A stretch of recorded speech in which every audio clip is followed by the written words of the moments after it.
Good morning, everybody. Sergio here. I hope you are having a great day and I hope you are having a spectacular summer as it winds down. Today, I wanted to talk to you around strategies around bidding wars and why it is so critically important that they are done correctly.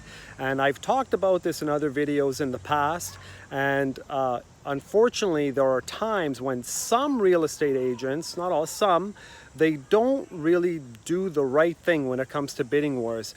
What they like to do is they like to go with the highest and best offer.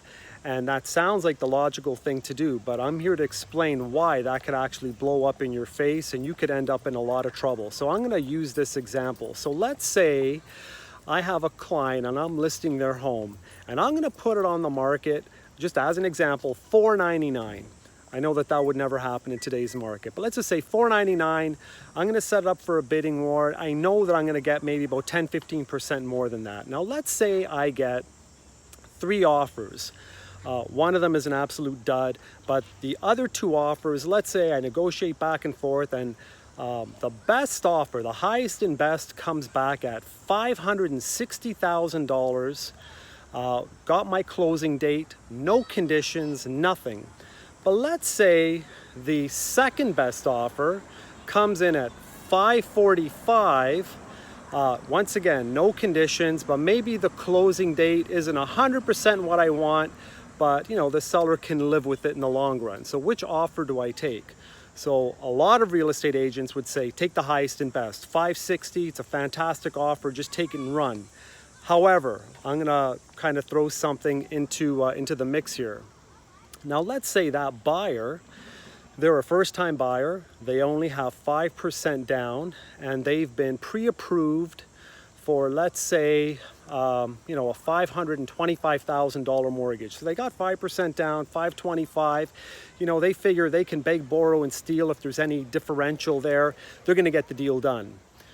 Now, let's just say the appraiser, that we accept that offer, and the appraiser goes in, and now they only appraise the property at $520,000. So what is the buyer going to do now? They have a $40,000 difference that they need to make up. They need to come up with an extra $40,000 to make this deal close. So as the seller's real estate agent, because I didn't ask the right questions, I now put my seller in jeopardy. Now that second offer for $545,000, those people have sold another property. They're putting 50% down, and the closing date, because they're closing on their other house, is a week later.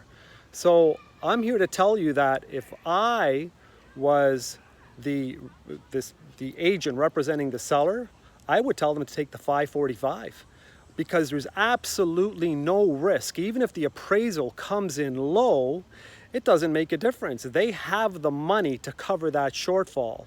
Whereas that first buyer offering $560,000, there is an extremely high potential that on closing date, that deal isn't going to close, and those sellers are going to be back right where they started. Now, the sellers may say, well, you know what, I have their deposit money. Well, the reality is that that isn't true.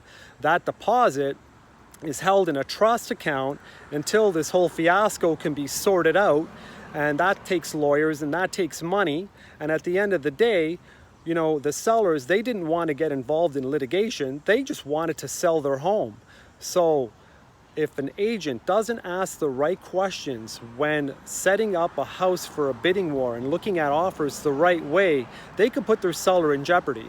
Now, that being said, I've talked about this before. I actually have an amazing strategy which doesn't involve bidding wars that will absolutely guarantee that you'll end up with tens of thousands of dollars more than your house is worth, and you can get any other way. But if you have any questions about that, please feel free to reach out to me. But I did want to make this one point about bidding wars and this one point about the risks involved in taking highest and best. So I hope that this helps. If you have any questions, give me a shout.